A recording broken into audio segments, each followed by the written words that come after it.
비가 많이 옵니다. 눈이 아니길래 얼마나 다행인지 모르겠어요. 많이 오긴 하지만 아침에 눈을 뜨면서 눈이 아닌 게 얼마나 감사하고 다행인지. 우리 옆에 분들하고 같이 한번 인사할까요? 오늘 참 분위기 있어 보입니다. 이렇게 한번 해보시죠.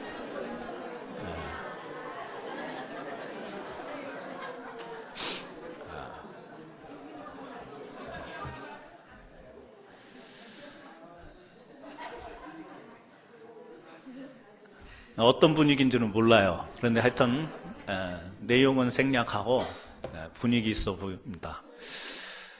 그래서요, 오늘 말씀은 이런 제목으로 좀 나누려고 해요. 선교의 궁극적 목표는 예배이다. 선교의 궁극적 목표는 예배이다. 이렇게 우리가 이제 선교에 작은 힘이나마 협력하고 동참하는데, 우리가 선교 그러면 잘 아는 것 같으면서도 또 이렇게 간과하기 쉬운 것들이 있습니다. 그러니까 선교를 할 때 어떤 때는요, 우리가 물 건너, 나라 건너서 어떤 가난하고 소외된 지역, 그들을 볼 때 불쌍한 마음이 들고 동정 어린 마음이 들어서 안타깝게 생각해서 우리가 좀 가진 것을 좀 보내자, 이렇게 생각하는 경우가 있는데, 물론 그것도 우리에게 하나의 동기부여는 될 수 있지만, 오늘 성경을 보면서 우리가 정말 선교의 의식을 어떻게 가져야 될까? 물론 지역적입니다. 오늘 말씀을 나누려고 하는 것은 선교의 아주 극히 작은 부분이지만, 이 부분을 통해서도 선교는 우리가 이런 마음을 품고 해야 되겠다, 이런 나눔이 되는 시간이 되기를 바랍니다. 신약 성경에 나오는 초대교회의 대표적인 두 교회, 여러분 기억하시죠? 하나는 처음 시작됐던 예루살렘 교회, 그리고 또 하나는 안디옥 교회입니다. 이 두 개 교회가 초대 교회에, 다시 말하면 이제 교회가 시작이 되어서 복음이 확산되는데 아주 전초적인 기지 역할을 했던 교회가 바로 예루살렘 교회이고 안디옥 교회예요. 예루살렘 교회는 오순절 마가요한 다락방에서 이 사람들이 함께 모여서 주님이 승천하시고 내려주실 성령을 기다리는 가운데 주의 성령이 임하셔서 이제 시작이 됐던 교회가 예루살렘 교회죠. 어떻게 보면 신약에, 그리고 이 시대 최초로 이제 교회로서의 모습을 갖추고 교회로서의 사명을 감당한 시작이 바로 예루살렘 교회예요. 그런데 그 예루살렘 교회와 더불어서 또 하나 안디옥 교회, 예루살렘이 아니죠, 떨어진 지역입니다. 이곳에 안디옥 교회라는 교회가 세워졌는데 최초의 교회는 아니에요. 예루살렘 교회처럼 많은 사람들이 있었던 그런 교회는 아니었습니다. 규모로 보면 예루살렘 교회와는 비교될 수 없지만, 안디옥 교회에 의의를 두는 것은 뭐냐면 최초의 선교사를 파송한 교회가 안디옥 교회였다. 그래서요, 오늘 안디옥 교회를 좀 보면서 오늘 우리가 읽었던 13장, 사도행전 13장에 보면 안디옥 교회가 지금 두 사람을 세워서 선교사로 파송하려고 하는 그 내용이 나와요.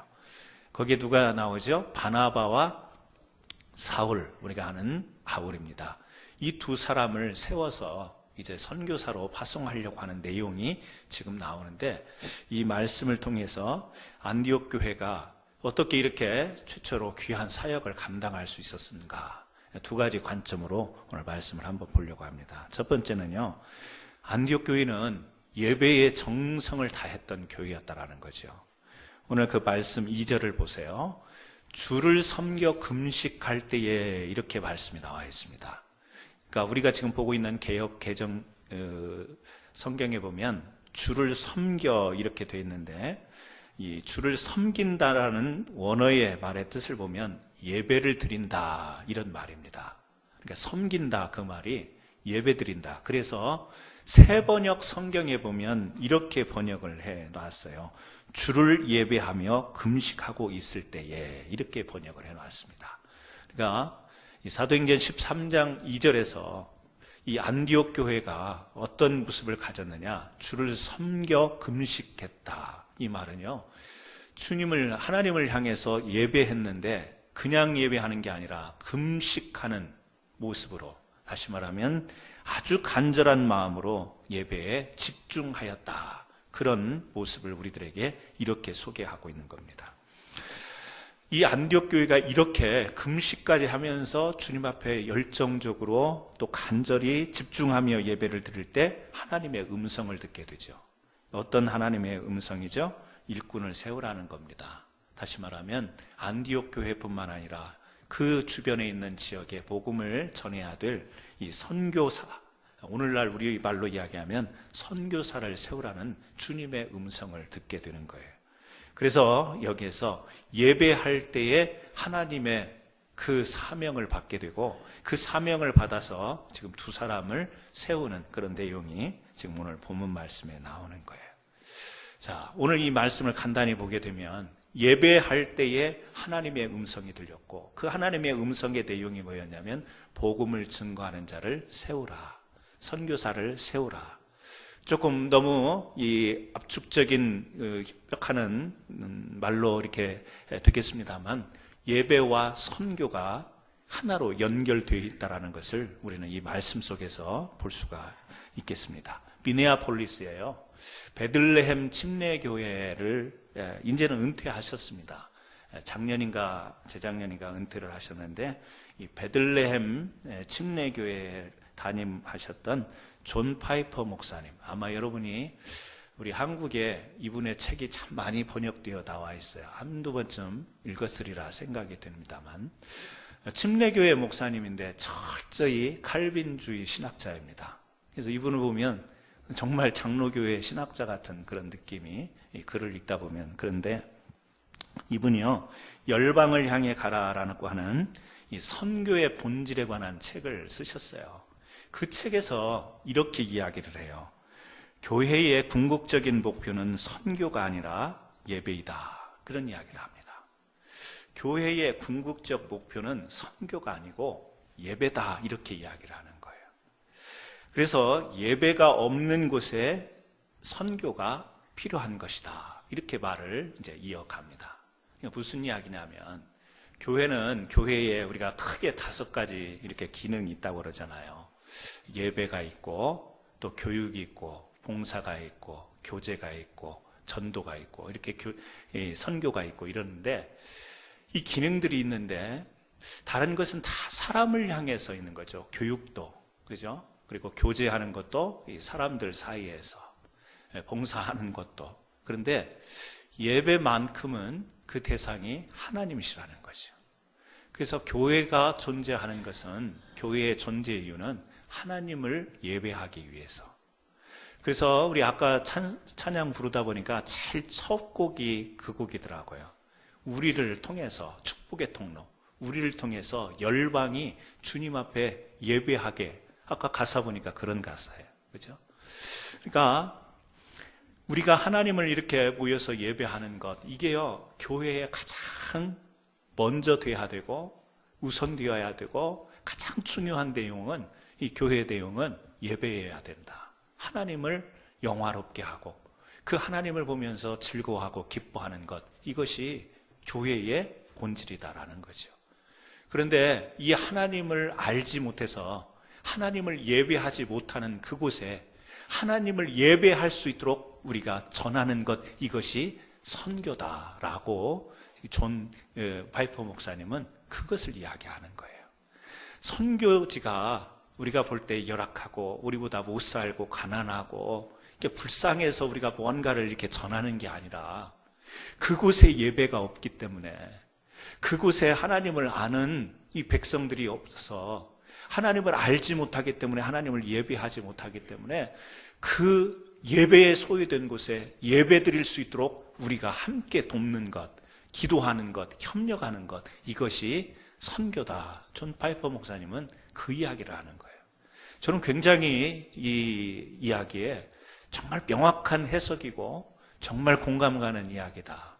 왜요? 자칫 우리가 선교 그러면 좀 그런 이렇게 기울어진 마음이 있을 때가 있어요. 물론 복음을 전하지만 그 복음을 전하는 간접적인 방법을 통해서 우리가 전하다 보니까 때로는요, 이 목적 의식과 방법이 이렇게 뒤섞여 버리는 경우가 있습니다.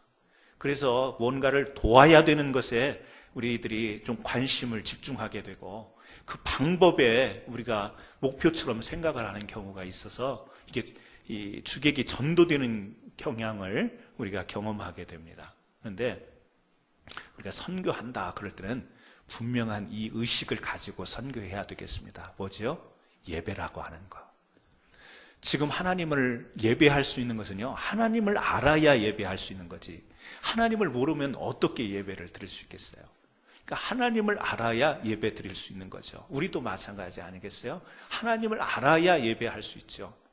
하나님을 모르니까 예배를 드릴 수가 없는 곳. 지금 세계에 그런 곳이 많이 있는 거죠.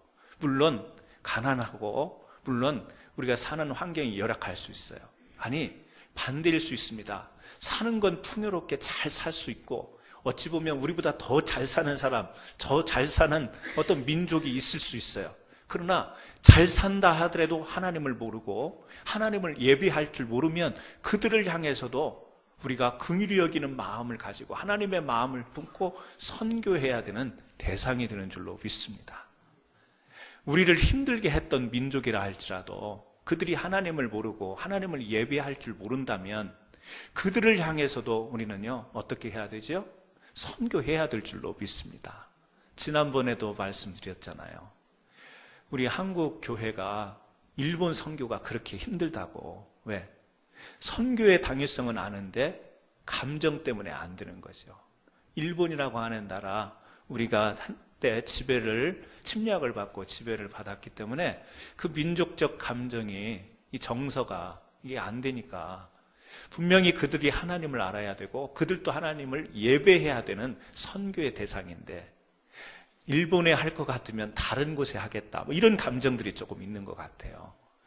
또 우리보다 더 잘 사는데 어떻게 그런 곳에, 그런 것보다는 더 가난한 곳에, 물론 우리가 그렇게 초이스를 할 수는 있겠어요. 그러나 근본적으로 선교다라고 하는 것은, 우리가 선교한다라고 할 때 이 인식이 분명하게 있어야 되죠. 뭐죠? 하나님을 알게 하는 것. 그리고 그 하나님을 알아서 그들이 하나님을 찬송하며 경배드리며 예배할 수 있도록 그렇게 우리가 돕는 것, 이것이 선교라고 하는 거죠. 단순히 어떤 물자를 우리가 보내서 그들의 어떤 필요를 채워주는 것, 그것은 방법이죠. 그것은 어떤 과정이죠. 궁극적인 것은 그들 열방이 하나님을 예배할 수 있도록 하는 것. 그래서 우리가 성경에 보면 창세기부터 요한계시록까지 하나님의 말씀이 우리에게 선포되는 많은 내용을 보면요, 어떤 메시지가 우리들에게 전해지죠? 너희가 하나님을 알아야 된다. 너희가 하나님을 알아야 된다. 이 메시지가 창세기부터 요한계시록까지 계속해서 꾸준히 흐르고 있는, 이렇게 딱 눈에 선명하게 우리에게 보이지 않는다 할지라도 성경의 어떤 사건들, 기록들에 선명하게 보이지 않아도 그 밑에 흐르는 전반적인 내용이 뭐냐면 복음이에요. 그 복음이 뭐냐면 하나님을 아는 거예요. 그래서 호세아도 보면, 호세아서 6장 3절 말씀에 보면 모든 사람들이 여호와를 힘써 알아야 된다. 들어보셨죠? 힘써 여호와를 알자. 힘써. 또 창세기 12장에 보면 하나님께서 아브라함을 택하신 것도 모든 민족이 여호와를 알고 섬기게 하기 위함이다. 이렇게 나와 있어요. 그러니까 아브라함을 택해서, 한 사람을 택해서 이스라엘 역사를 펼쳐 가시잖아요. 하나의 택한 사람, 택한 민족으로. 그런데 그렇게 택하셔서 그 인생을 역사 가운데 펼치는 것은 뭐냐면 모든 민족이 여호와를 알고 섬기게 하기 위해서. 뭐죠? 예배 드릴 수 있도록 그렇게 하기 위해서. 이스라엘 나라를 택하신, 이스라엘 민족을 택하신 이유도 출애굽기 19장에 보면 그런 이야기가 나오죠. 이스라엘이 제사장 나라로서 모든 나라에 여호와를 알리는 것, 이것이요, 이스라엘 민족이 하나님 앞에 택함 받은 이유인 거예요. 에스겔서에도 보면 무려 52번이나 이스라엘 가운데 어떤 일을 행하시면 모든 사람이 그분이 여호와 하나님이신 것을 알게 하려 하십니다.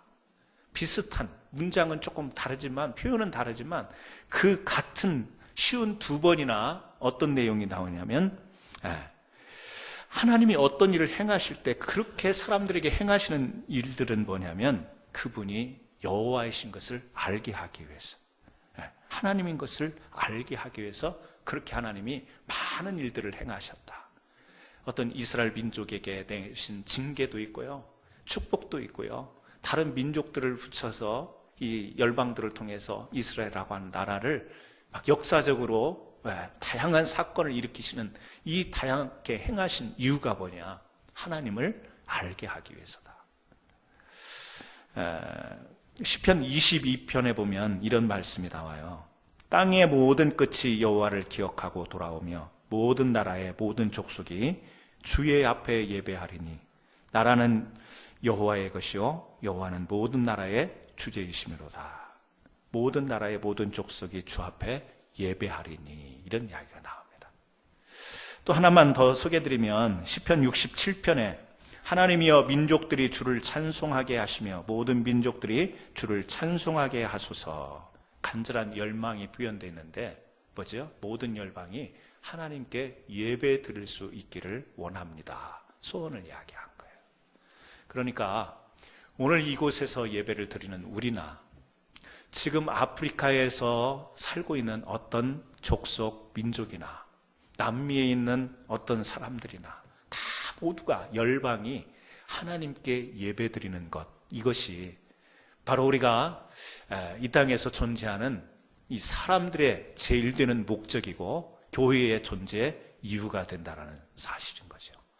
저는 우리가 선교 그러면 생각할 때 먼저 예배를 떠올리시는 저와 여러분 되기를 주님의 이름으로 축원합니다. 그러기 위해서는요, 여러분 예배가 얼마만큼 소중한 것인가. 왜요? 오늘 여기 지금 사도행전 13장에 나오는 안디옥 교회도 그들이 모여서 예배합니다.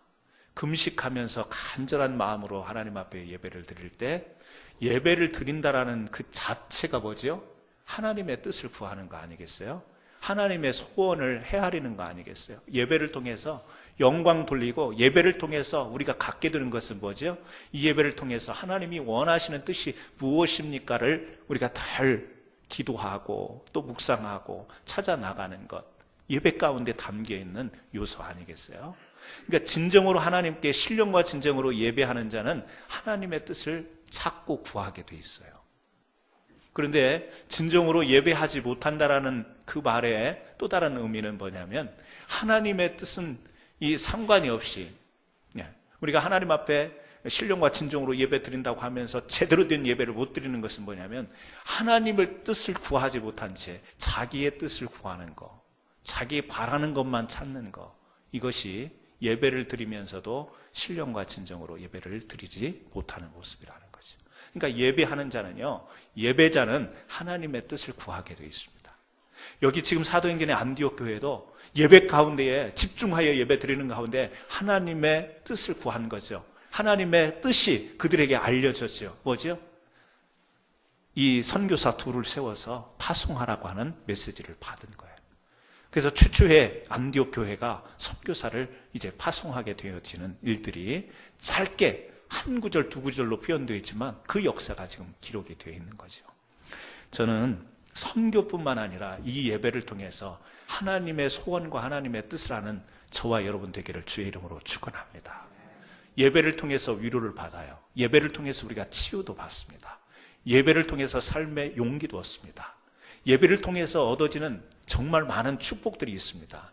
그러나 예배를 통해서 가장 우리가 놓쳐서는 안 될 것은 뭐냐면 하나님의 뜻을 구별하는 거예요. 하나님이 원하시는 것을 놓치지 않는 것. 그래서 우리가 예배가 소중한 거예요. 왜요? 오늘 또 어제 드리고 오늘 드리고 지난주 드리고 오래전에 드렸지만 오늘 이 시간 예배 드릴 때 오늘 하나님께서 우리에게 주시는 분명한 메시지가 있을 거기 때문에, 그래서 우리가요 하나님께 나와 우리의 마음도 치유받고 위로받고 또 새 힘을 얻고 용기도 얻고 여러 가지 삶의 풍성한 은혜도 누리지만 우리가 빠져서는 안 될 거, 예배 가운데서 빠져서는 안 될 거, 하나님 오늘 우리 가정에 내 삶 가운데 우리 교회 가운데 하나님의 그 뜻을 헤아리기를 원합니다. 오늘 제가 어떤 위치에 서야 되겠습니까? 오늘 우리 가정이 어떤 일을 감당해야 되겠습니까? 우리 교회가 어떤 사명을 감당해야 되겠습니까? 이 물음이요 저는 있어야 된다고 그렇게 믿습니다. 그래서 우리가 교회가 모일 때 합심으로 기도하죠. 또 우리가 모일 때에 한 마음으로 하나님 앞에 간구하죠. 왜? 주님께서 우리들에게 주님이 원하시는 그 메시지를 주시면 우리가 그 말씀대로 순종해 나가겠습니다. 이게요, 예배 가운데 나타나야 되는 거죠. 이게 예배 가운데 있어야 되는 거죠. 그래서 우리가 예배를 마치고 돌아가면 자유를 얻고 기쁨을 얻고 이 죄사함의 그 능력으로 확 트인 이 감사와 기쁨으로 나가지만 또 한편으로는 뭘 가지고 예배당 문을 나서죠? 사명을 가지고 나가는 거죠. 하나님, 오늘 예배 가운데 제게 주셨던 이 거룩한 부담을 안고 나갑니다. 오늘 주님의 영광을 위해서 주님이 나를 통해서 하시고자 하는 일을 이번 돌아오는 일주일 동안 감당하며 살겠습니다. 책임지겠습니다. 열심히 해보겠습니다. 이런요, 우리가 결단과 각오를 가지고 찬송하며 기쁨과 즐거움으로도 나가지만 이 하나님 앞에서 사명을 가지고 나가는 것이 바로 예배 드린 자의 발걸음인 거예요. 저는 오늘 예배를 마치고 돌아갈 때도 여러분들에게 그러한 사명의 충만함으로 돌아가시는 역사가 있기를 주 이름으로 축원합니다. 예배는요, 너무 소중한 거예요. 예배는 너무 중요한 거예요. 선교를 하기 위해서 필요한 게 뭐냐면 진정한 예배가 드려져야 되는 거죠. 선교지에 필요한 것이 뭐냐면 구호물자, 그들의 필요를 충족시킬 수 있는 많은 것들. 그러나 그것은요, 2차적인 거예요. 그것을 통해서 1차적인 것은 뭐냐? 하나님을 그 심령들이 예배할 수 있게끔, 그 지역에 예배할 수 있게끔. 그래서 이 안디옥 교회를 통해서 처음에 2사람을 나가지만 골로새 교회, 데살로니가 교회, 주변에 많은 교회들이, 초대 신약의 교회들이 막 세워지잖아요. 이 몇 년 안 되는 사이에 로마라고 하는 나라가 복음화가 되잖아요. 이 안디옥 교회를 통해서, 이 시작을 통해서. 여러분, 오늘 우리가 예배를 통해서요, 그래서 우리가 구역 예배, 조그마한 예배, 어떤 때 보면 예배도 막 건너뛰는 것 같기도 해요. 어떤 구역은 보면 밥부터 먹고 막 그래요. 그래도 모여서 교제하면서 또 그래도 우리가 또 헌금도, 성경금도 우리가 하고 이렇게 하는데, 여러분, 작은 예배일지라도 그 예배를 통해서 어떤 기도가 있어야 되겠죠? 하나님, 우리 한국에 있는 농어촌 그 섬에 그 연세 많으신 할머니, 할아버지 80대 되신 분들만 12명 있다고 하는데, 완도 그 교회는요 12분 계세요. 그 지역의 그 섬에 교회 안 나오시는 또 어르신들이 계시는데 교회 1년에 나오는 때가 있대요. 언제? 김 양식 해가지고 김을 팔아야 되는데 판촉이 어려울 때 목사님이 여러 사람들을 아니까 육지에다가 목사님 김 팔아주세요. 그럴 때 한번 나오신대. 그럴 때 한번 나오시고 안 나오신대. 아직도 그곳에도 교회를 안 나오시는 어르신들이 계신데, 교회를 나오시더라도 열악하죠. 예배 분위기가 형성이 안 되고 참 어렵지 않겠어요? 그러니까 우리가 그 선교지를 위해서 기도할 때 그런 기도를 드리는 거죠. 하나님, 비록 적은 무리들이 또 연로하신 분들이 모였지만 그들이 드리는 예배가 뜨겁게 하여 주옵소서. 그 예배를 통해서 그 연세 드신 분들이 청년과 같은 새 힘을 얻게 하여 주옵소서. 우리가 그냥 선교 헌금 잠깐 얼마 모은 거 그거 보내는 게 선교가 아니라 그곳에 예배가 회복이 되고 그곳에 예배의 능력이 나타나는 우리들의 간절한 열망적인 예배 가운데 우리에 드려지는 기도가 있어야 될 줄로 믿습니다. 그래서요, 우리가 그렇게 잘 해오셨지만 내년에 우리 구역에서 드릴 때는요, 그 간절한 기도가 좀 풍성히 더해졌으면 좋겠어요. 어떻게? 하나님, 그 암만이라고 하는 중동 지역의 어린 아이들, 그 음악 교육이라고는 아예 자체가 없는데 음악을 통해서 그 하나님이 주신 감정의 기쁨들이 표현되게 하시고 그 기쁨 가운데서 하나님의 창조하신 능력을 그들이 발견할 수 있게 하셔서, 비록 교회에 모여서 예배를 드리는 건 아니지만 노래를 부르다가 악기를 다루다가 그 안에서 하나님이 떠오르게 해서 그 하나님을 진정으로 높여드리는 예배가 있게 하여 주옵소서. 예배라는 것이 이렇게 공적으로 모여서 드리는 예배만 예배가 아니라 우리가 홀로 있어도 그 마음속에 하나님을 향한 뜨거움이 일어나서 감사가 있고 구원하시는 은혜가 감격스러워서 드리는 그 찬양이 예배잖아요. 그러니까 어떤 데는 공적인 예배를 드릴 수 없는 곳이지만 우리가 그렇게 선교하는 거죠. 그렇게 기도하는 거죠. 하나님, 저 심령들 안에서 살아계신 하나님이 느껴져서 그 하나님을 노래하는 예배가 심령 속에 있게 하여 주옵소서. 우리가 지금은 몇 곳 안 되지만 그렇게 작게 또 작은 정성을 하지만 여러분, 그 물질보다 더 중요한 게 하나님이 그거 없어서 그곳에 그 복음을 어떻게 하시겠어요? 우리가 보내는 그 물질 그거 없어서 우리를 통해서 보내게 하시겠어요? 저는 그렇게 생각 안 해요. 우리가 안 해도 누군가 할 수 있는 것이고 하나님이 하실 수 있는 거지만 먼저 우리 자신들이 선교제를 보면서 먼저 예배자로서, 그리고 아까 부른 것처럼 열방이 같이 하나님은요, 다 같이 전 세계 열방들이 하나님을 예배하는 것을 하나님이 기뻐 받으시니까. 그래서 전하는 자도 받는 자도 먼저는요, 예배로서 뜨겁게 회복되는 은혜가 있을 때 진정한 우리가 선교, 진정한 복음 전파, 그리고 진정한 우리가 믿음의 생활, 신앙의 생활에 거룩한 그 뜻이 드러나게 될 줄로 믿습니다. 그래서 저는 우리 교회 예배가 살아나기를 바랍니다. 아니, 예배가 죽은 것도 있나요? 네. 표현이 그렇죠. 예배가 살아있다라고 하는 이야기 뭐예요? 하나님 앞에 우리가 깨어 있는 거죠. 그냥 예배 시간에 조는 분 계세요. 네. 지금 조는 분 번쩍 깨신 분 계세요. 아니, 주일 낮에는 별로 안 계세요. 네. 근데 육신적으로 피곤하고, 저도 경험해봤어요. 저도 미국 처음 와가지고 이제 미국을 알기 위한 과정을 겪다 보니까 토요일 저녁 10시까지 일하고 미국 교회에 가서 아침 11시에 예배를 드리는데 제 머리가 그렇게 무거운 줄 몰랐어요, 저는. 감당하기 어려울 정도로 이게 몸이 이게 감당이 안 되는 거예요. 얼마나 피곤한지요. 또 전혀 이게 귀에 들어오는 것도 아니고 예배 자리에 앉아있긴 했지만 늘 일어나면 그렇게 마음이 무겁고 찜찜하고 또 오히려 더 힘이 나지 않고 이런 것도 경험을 해봤습니다. 삶이 피곤하다 보면 상황에 따라서 우리가 그럴 수 있지만 예배에 우리가 집중하려고 노력을 해서 오늘 또 예배를 받으시기 원하시는 하나님, 예배를 받으시는 가운데 하나님의 영광이 드러나고 그 하나님의 영광이 다시 우리들에게 부어져서 이 땅 가운데서 살아갈 때 삶의 이유가 있고 삶의 보람이 있고 삶의 가치를 찾는, 그래서요, 크리스찬들 딱 보면 뭔가 생동감이 있고 생명력이 있는 그런 삶을 사는 모습, 이런 것이 오늘 우리 크리스찬들이 회복되어야 될 예배의 내용이 아닐까.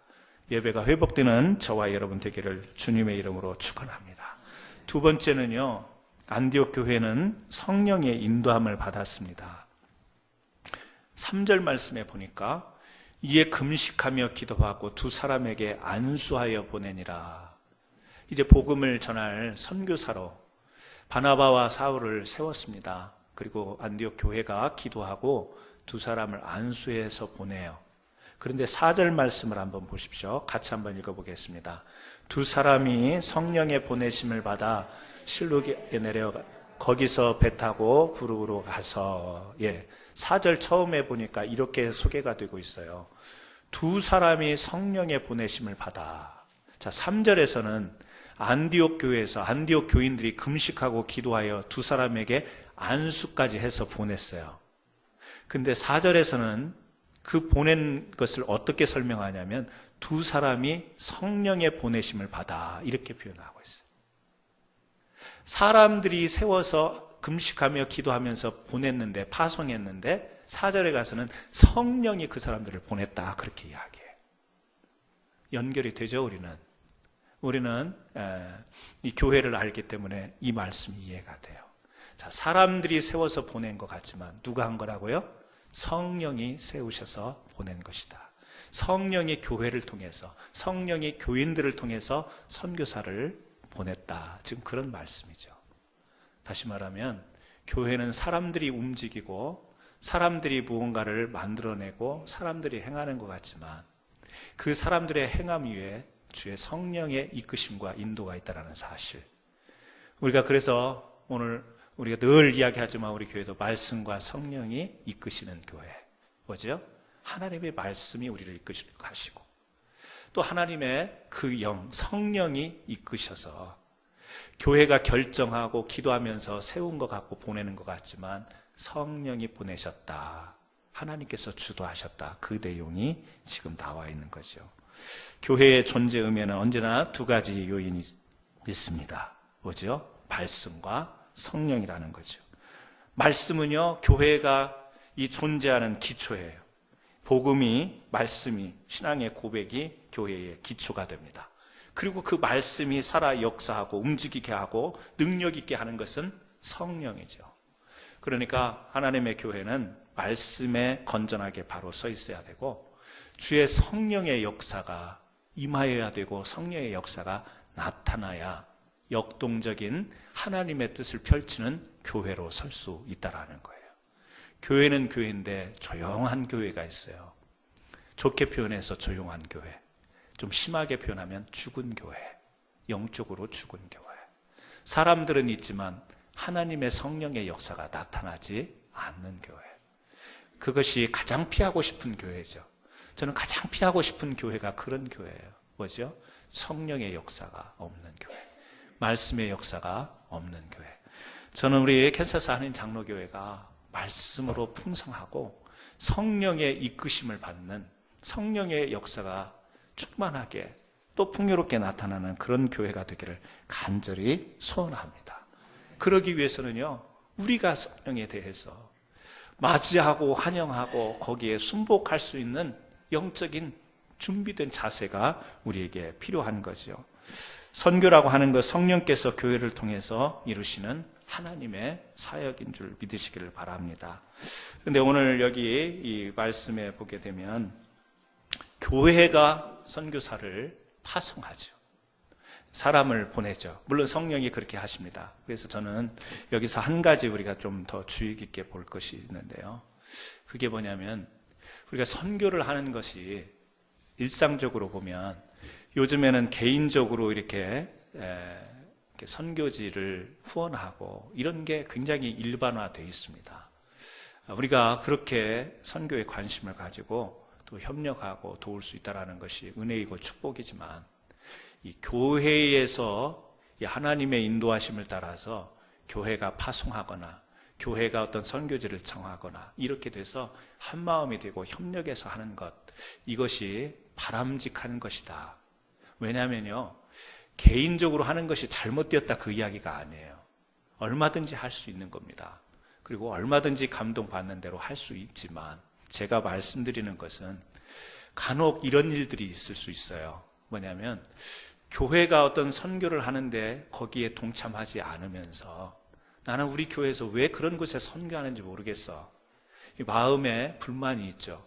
그러면서 교회와는 상관없이 교회는 같은 마음으로 협력하지 못한 채 자기 혼자 별도로, 그런데 별도로 하는 것까지는 괜찮은데 요즘에 선교 단체들이 너무 많이 있어서 검증 안 된 선교 단체들이 너무 많다라는 거예요.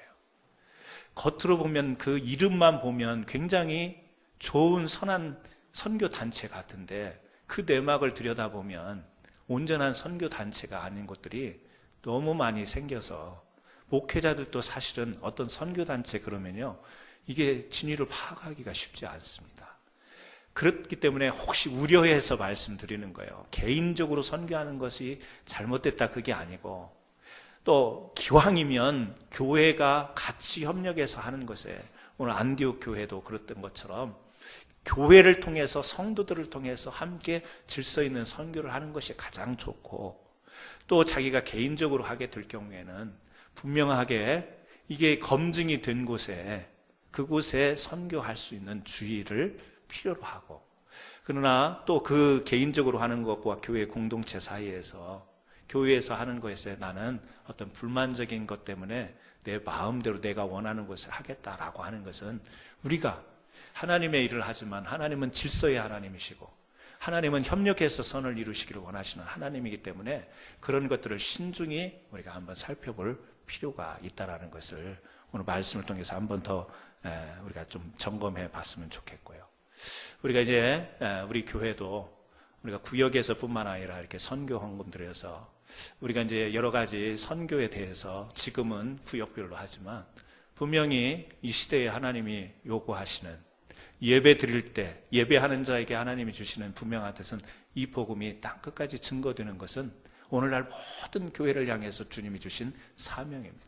우리도 그 일에 직접 선교사를 파송하지는 지금 못했지만 언젠가는 그런 날이, 그런 능력이 생길 때를 또 소망 삼고, 또 그렇지 못하다고 해서 우리가 위축되거나 부끄러울 것이 아니라 우리에게 주어진 입장에서 최선을 다하면 되는 것이고, 내년에는요 한 구역이 이제 더 분가가 될 겁니다.